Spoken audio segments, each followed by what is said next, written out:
مقبرہ آصف خان پاکستان میں ایک مقبرہ ہے۔ یہ مغلیہ سلطنت کے شہنشاہ شاہ جہان کی بیوی ممتاز محل کے والد مرزا ابو الحسن آصف جاہ کا مقبرہ ہے، جس کا شاہی لقب آصف خان تھا۔ یہ مقبرہ شاہدرہ میں مقبرہ جہانگیر کے قریب واقع ہے۔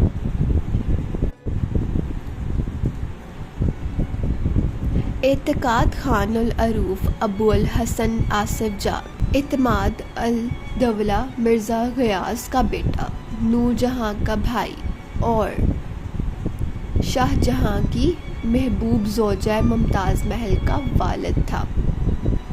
شہنشاہ شاہ جہاں کے عہد میں اس شخص سے زیادہ شاید ہی کسی نے عروج دیکھا ہو۔ 1613 میں اس کو جہانگیر کی جانب سے آصف خان کا خطاب عطا ہوا، نیز اس کی منصب میں بھی اضافہ ہو گیا۔ جہانگیر کی وفات پر اس نے نور جہاں کے خلاف جاتے ہوئے اپنے داماد شہزادہ خرم یعنی شاہ جہاں کو تحت نشین کروایا۔ یوں آصف خان بادشاہ گر بن گئے۔ تواریخ شاہ جوانی گواہ ہے کہ بادشاہ ہمیشہ اس کی شان میں رطب النساء رہا۔ صاحب عالم صلاح لکھتا ہے کہ پہلا فرمان جو تحت نشینی کے بعد صادر ہوا وہ آصف خان کے نام تھا۔ نیز کمال مہربانی ظاہر کرنے کے لیے بادشاہ نے اسے اپنے ہاتھ سے ایسا رقم فرمایا کہ آفتاب شرمندہ ہو گیا۔ اس فرمان میں شاہ جہان نے آصف خان کو یوں مخاطب کیا ہے: سلطنت عظمی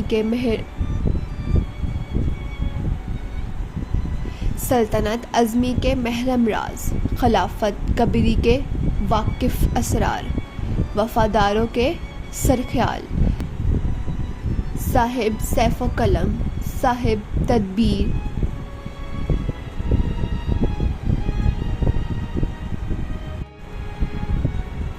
اموئے مکرم یمن الدولہ آصف خان۔ صلاح کمبو نے ان خطبات و القاب کا بھی تذکرہ کیا ہے جو آصف خان کے نام کا حصہ تھے، اور اس کا نام ہمیشہ انہی کے ساتھ لیا جاتا تھا۔ یہ القاب درج ذیل ہیں: خلافت و فرما روائی کی توقیت، جہاں بانی و سلطنت کا اعتماد، خاتم کامرانی و خوش نصیبی کا نگینہ،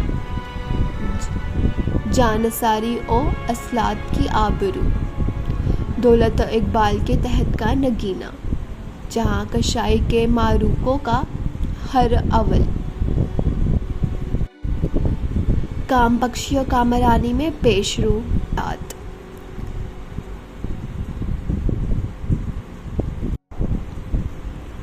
اس سیاہی ضیافت کی تفصیلی روایات سابین مارکرز نے اپنے سفرنامے میں بھی بیان کی ہے۔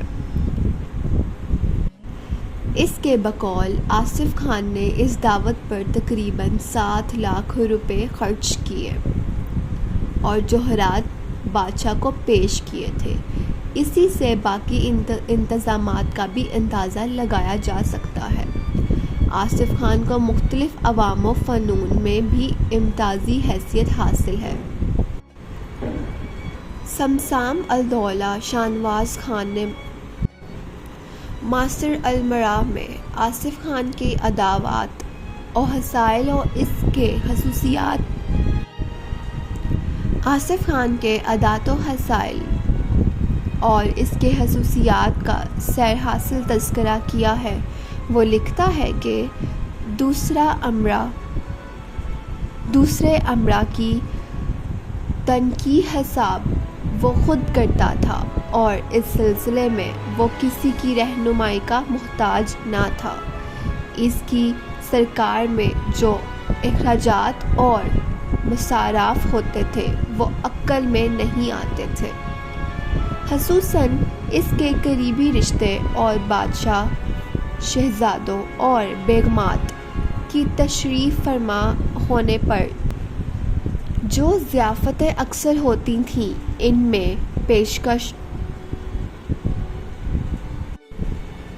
میں پیشکش اور نذرانوں کے علاوہ وہ جو بڑی بڑی رقموں پر مشتمل ہوتے تھے، کھانے اور پینے میں کوئی تکلف نہیں رہ جاتا تھا۔ وہ کون سی آرائش و افزائش تھی جو اندر اور باہر نہ ہوتی تھی۔ اس کے ملازمین اچھے تھے اور وہ ان کی خبرگیری رکھتا تھا۔ وہ اپنے باپ کی طرح بہت نرم طبیعت کا مالک تھا۔ اس سانحے کو سن کر حضرت پر غم و اندوہ کا اتنا غلبہ ہوا کہ وہ ہوش و حواس سے جاتے رہے۔ اس کی وفاداری، خدمت گزاری، خلوص یاد کر کے کئی بار زبان مبارک سے ارشاد فرمایا کہ صد ہیو ہم اس وفادار خلوص کے حقوق ادا نہ کر سکے۔ جو کچھ عنایت اس کے حال پر ہوئی وہ ان سے 1000 درجہ زیادہ کا مستحق تھا۔ قدردان بادشاہ نے اس محروم کے اعزاز و اکرام کا ہمیشہ پورا خیال رکھا۔ 9 ہزاری ذات کا منصب عطا کیا، جس کی تنخواہ 16 کورے 20 لاکھ دام ہے۔ ہر سال 50 لاکھ کی یفات جگیر سے تھی۔ الطاف و عنایت کی اتنی بارش کی کہ جتنی بھی کسی بھی بادشاہ نے کسی خیر خواہ کے ساتھ اتنی مہربانی نہ کی ہو۔ خاتم الفات۔ تاہم الفت و قدردانی کے سبب کئی بار فرمایا کہ افسوس ہم خدمت کا پورا حق نہ ادا کر سکے۔ خان والا شان نے اپنی زندگی شادمانیوں کامرانی کے ساتھ بسر کی۔ ہمیشہ یہی آرزو رکھتا تھا کہ گل سجائی کے سامنے اس دنیا سے اٹھ جاؤں۔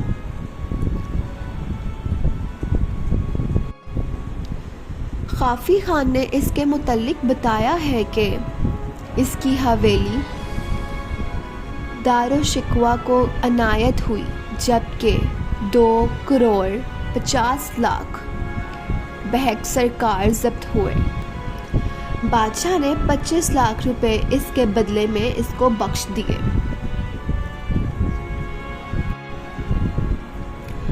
آصف جاں کی وفات پر اس کا پرشکوہ مقبرہ بنانے کا حکم شاہ جہاں نے جاری کیا۔ یہ مقبرہ شہنشاہ جہانگیر کے جلو خانہ میں مغرب میں واقع ہے۔ سطح کا پیکر مقبرہ شخت پہلو تعمیر کیا گیا ہے۔ اس کا قطر 15 ذراع ہے۔ یہاں سے لے کر شقہ تک اس پر قالب کاری کا کام کیا گیا ہے۔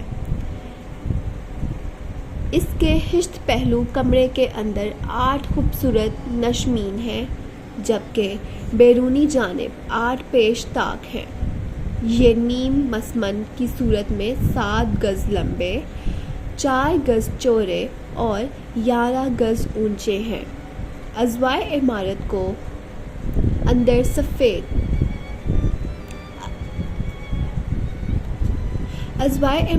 اندر سفید سنگ مرمر جبکہ باہر سنگ عباری سے بنایا گیا ہے اور کہیں متنوع اقسام کے پتھر استعمال کیے گئے ہیں۔ قبر اور اس کے چبوترے کو پرچین کاری کے ذریعے خوشنما قیمتی پتھروں سے مزین کیا گیا ہے۔ اسی طرح لو مزاح کو مختلف آیات قرآنی اور اسماء حسنی سے بھی سیاہ کیا گیا ہے۔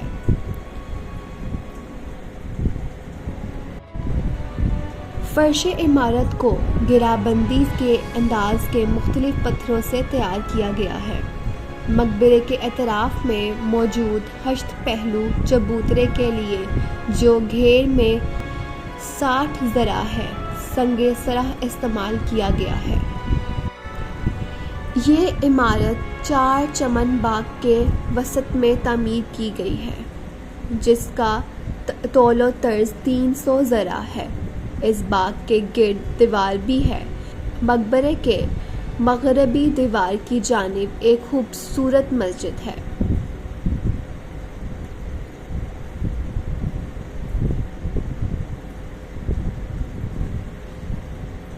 مشرق کی طرف قرینہ مسجد، جبکہ شمالی دیوار کے درمیان بلند داخلی دروازہ ہے۔ یہ مکمل عمارت تقریباً 4 سال کے عرصے میں 3 لاکھ روپے میں مکمل ہوئی۔ مسلمان اور سکھوں دونوں نے شاہداری کی عمارت کے ساتھ بے حد برا سلوک کیا۔ احمد شاہ درانی نے بھی یہاں کافی کچھ تباہ کیا۔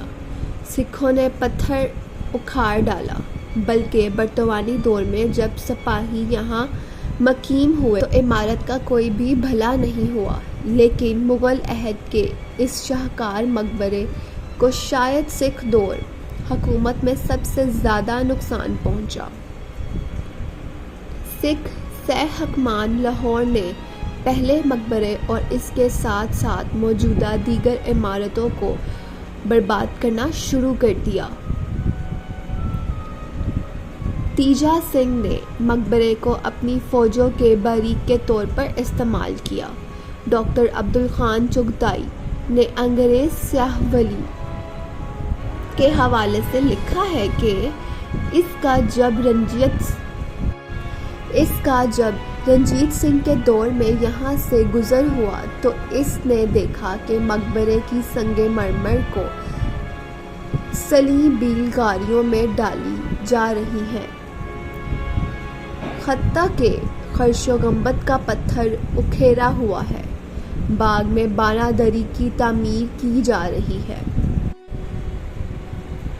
مفتی علی الدین نے اپنی کتاب عبرت نامہ میں بھی سکھوں کی بے حسی اور مقبرے کی شکستہ خالی کا ذکر کیا ہے کہ یہ کھنڈری بن گئی، بے احتیاطی کے باعث سیڑھیاں ٹوٹ گئیں اور چبوترا مدھم پڑ گیا۔ قبر کا تعویذ چونکہ قرآنی آیت کے باعث کسی کام نہ آ سکا تو وہ انہوں نے باہر پھینک دیا۔ مقبرے کے ساتھ بنائی گئی مسجد میں ریلوے کے ملازم نے کوٹھی بنا لی۔ مقبرے کی موجودہ حالت کے متعلق منصف کہتا ہے کہ اس مقبرے کی حالت دیکھ کر حیرت ہوتی ہے کہ بنانے والوں نے لاکھوں روپے خرچ کر دیے، ان عمارتوں کو بنایا اور گرانے والوں نے صرف پتھر کی طمع سے بے رحم ہو کر اس کو گرا دیا اور انقلاب زمانہ میں وہ صورت دکھائی کہ دن کی جگہ اندھیری رات ہو گئی۔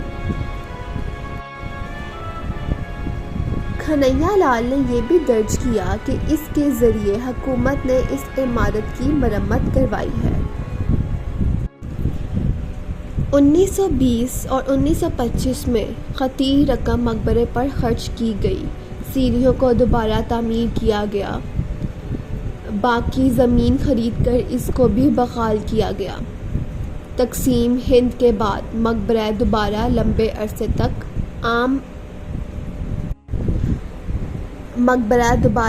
عرصے تک عدم توجہی کا شکار رہا۔ لاہور میں آنے والے سیاحوں نے بھی خاطر خواہ نقصان پہنچایا۔ کچھ عرصہ قبل جب اس مقبرے کی زیارت کو گیا تو اس کی حالت کو دیکھ کر بہت اداس ہوا۔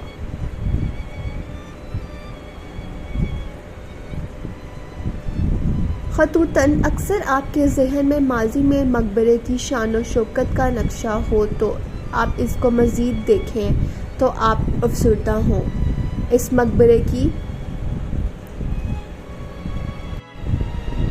مقبرے کے گرد کبھی ہشت پہلو نہر تھی، مگر اب اس کا کوئی اثار باقی نہیں۔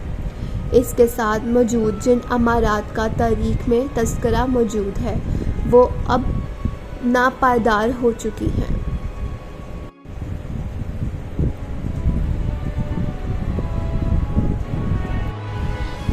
مقبرے کا اجالا گنبد عجب منظر پیش کرتا ہے۔ کبھی کہا جاتا ہے کہ اس گنبد کا ہمسر شاید ہی کوئی ہو، مگر اب یہاں صرف ویرانی ہے۔ مقبرہ آصف خان ماضی میں یکساں رفیع الشان تھا، اس کا اندازہ لگانا کچھ مشکل نہیں۔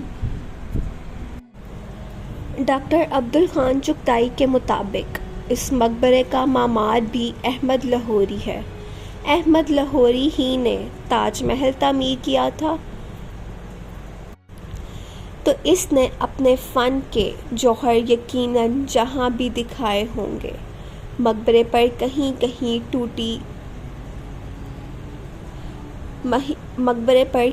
کہیں ٹوٹی روغنی ٹائلیں،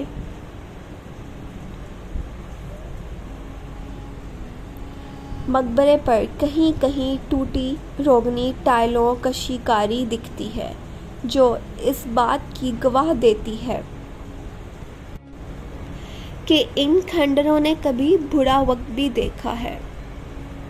عمارت کا ڈھانچہ بغیر اصل تزئین و آرائش کو بہت حسین نہیں لگتا، لیکن یہ ہے کہ اس قدر مضبوط ہے۔ آج اس مقبرے کی حالت اچھی نہیں۔ محکمہ آثار قدیمہ اس کو دوبارہ سنگ مرمر سے مزین کرنے سے رہا، لیکن نقاشی کے بچ جانے والے نمونوں کو محفوظ تو کیا جا سکتا ہے۔ لیکن یہ سب کچھ کیا کس لیے اور کس کے لیے جائے؟ ہم لوگ تو اپنے ورثے سے لاتعلق ہیں۔ مقبرے میں جائیں تو دیواروں پر تو لوگوں کے نام نظر آتے ہیں اور فرش پر نشیوں کا ہجوم۔